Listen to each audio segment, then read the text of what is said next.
Hey guys, James here with Waterford Business Solutions.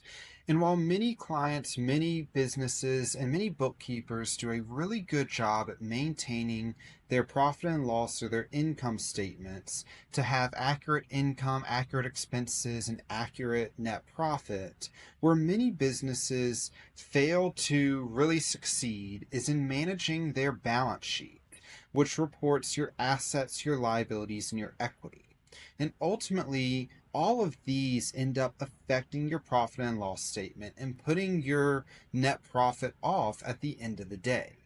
One of the big areas that we regularly see people struggle with is with their payroll liabilities, or more specifically, their payroll taxes. We see it with all type of payroll liabilities, but today we want to focus on just the payroll taxes and what should be expensed on your profit and loss statement versus what is a liability that you need to pay off. So join us today as we jump in and we talk about just that.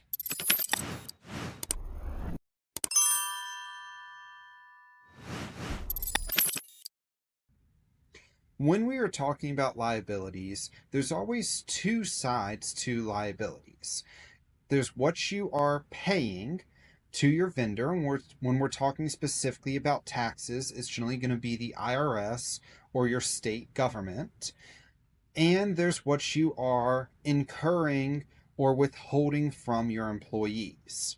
Certain taxes are going to be employer-only taxes.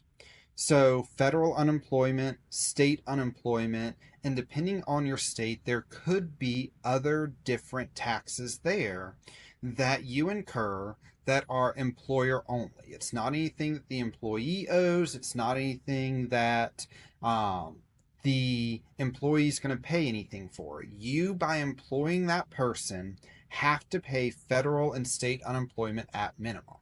Federal unemployment is generally a fairly standard rate. State unemployment depends state by state and based off of the number of employees that you have had claim unemployment, so that the state government can make sure they can fund those unemployment areas there. When that occurs and when all of that happens, you are responsible for paying that just by paying your employees, and typically it's a percentage-based situation. So based off of how much you pay the employees there will determine how much you have going on in your unemployment that you owe. Now, with the unemployment, all of that will be expensed. So in a properly set up payroll integration, when you run your payroll, the unemployment, both federal and state, will show up on your P&L as an expense, and it will also show up on your balance sheet as a liability until you pay off that unemployment. For most people, the state's going to take a payment there on a monthly basis, and the federal government will take a payment at the beginning of the following year. So generally, the first tax payment in January will include your federal unemployment from the prior year there. That's going to be pretty much a fairly consistent thing with any type of unemployment tax. As a counter to that, you also have employee-only taxes. That's really going to be your federal and state withholding for your income taxes there. Anytime you are running payroll, employees are generally going to have a little bit of money withheld based off of how they filled out their W-4 form to pay their income taxes at the end of the year.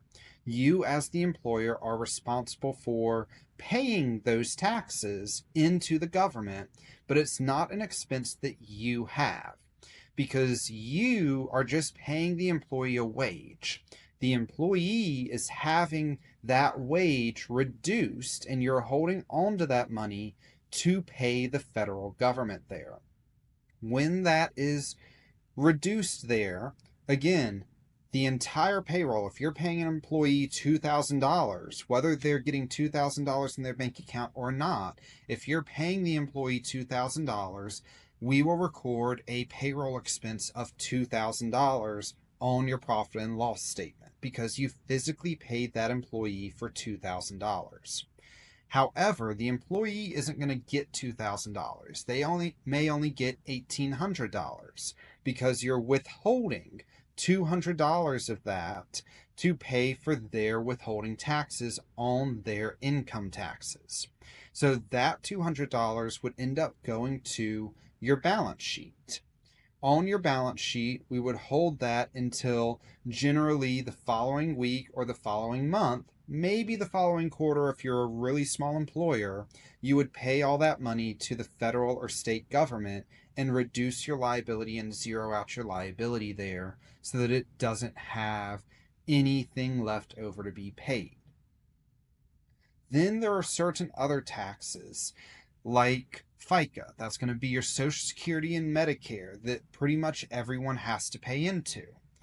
Those taxes are split between employer and employee. The employer pays 50% of it and the employee pays 50% of it. So ultimately, those two combine to a complete tax percentage of approximately 15%.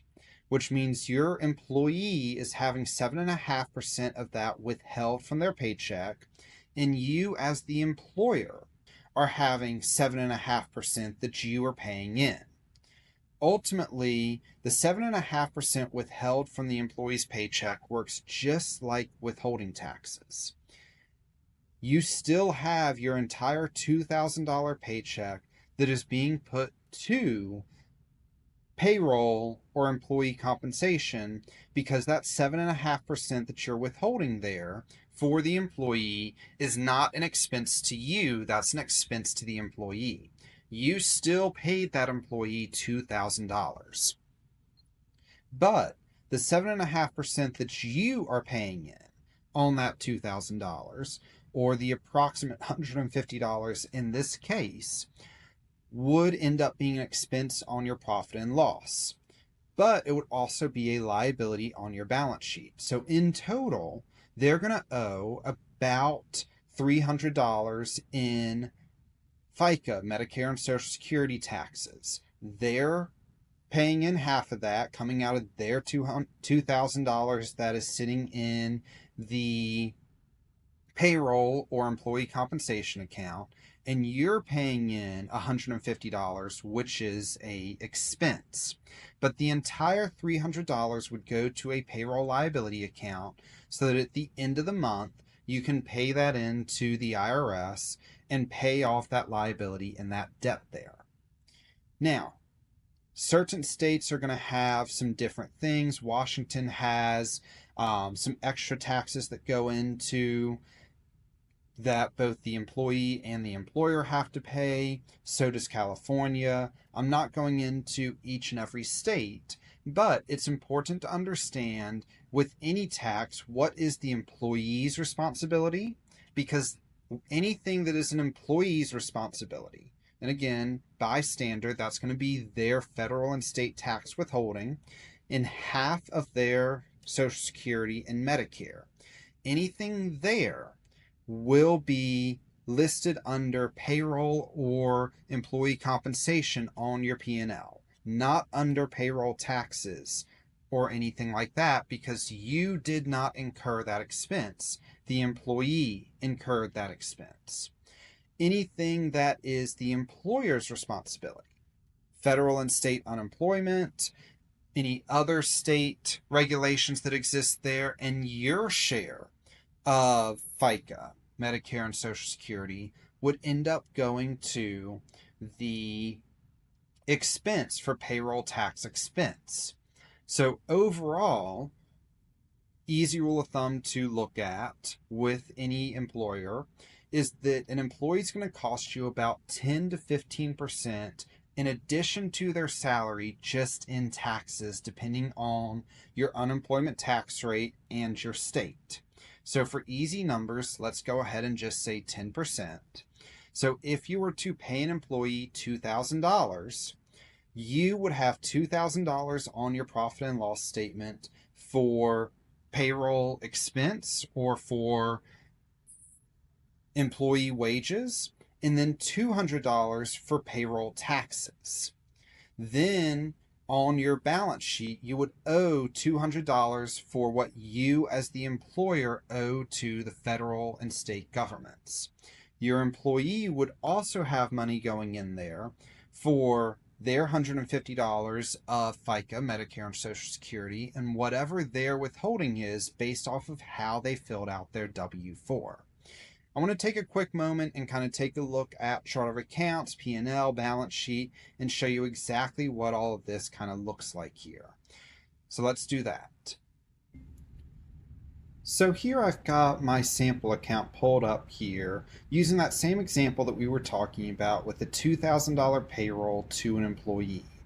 They got a $2,000 pay here, and you as the employer, between your share of FICA, the 7.5% there, and your federal and state unemployment, have a combined 10% or $200 in payroll tax expense. So for you to run this payroll, you incurred an expense of $2,200.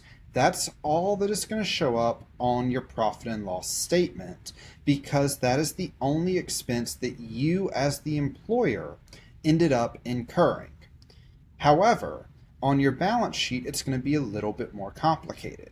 Not only are you going to have the $200 here, but you're also going to have the employee's share of FICA and the employee's withholding. So if we open up this account here, you'll see that we've got the employer FICA, like I said, that $150 there, and the employer unemployment, that $50 there. So all in all, we've got your $200 that we saw here on your P&L showing up there.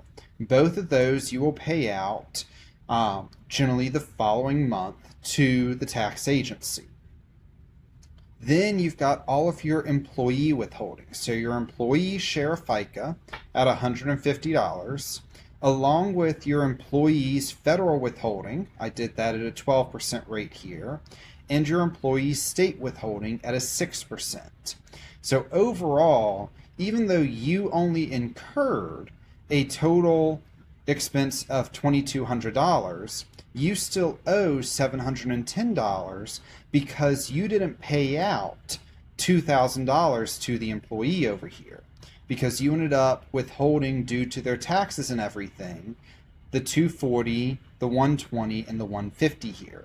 So you ended up withholding about $510 from that employee, and then you had your $200. So the employee only received approximately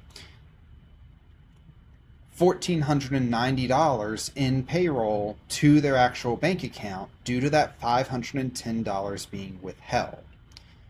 You then have the additional $200 here, bringing us to the $710, and then at the end of the month, end of the quarter, end of the year, depending on when the taxes are due and everything there, we'll pay everything off here, and when we make those payments to your state government and the IRS, it will go ahead and zero out this account, showing that nothing else is left due because you've paid off that $710.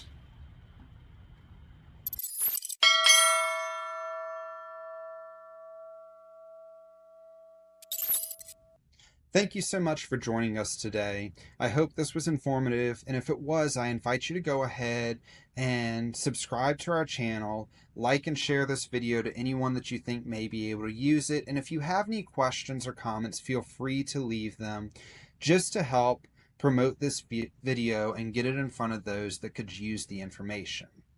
If you have issues with your accounting or even understanding how this works, feel free to reach out to us here at Waterford Business Solutions. We'd be happy to work with you and help you to understand and become a master of your accounting and your finances.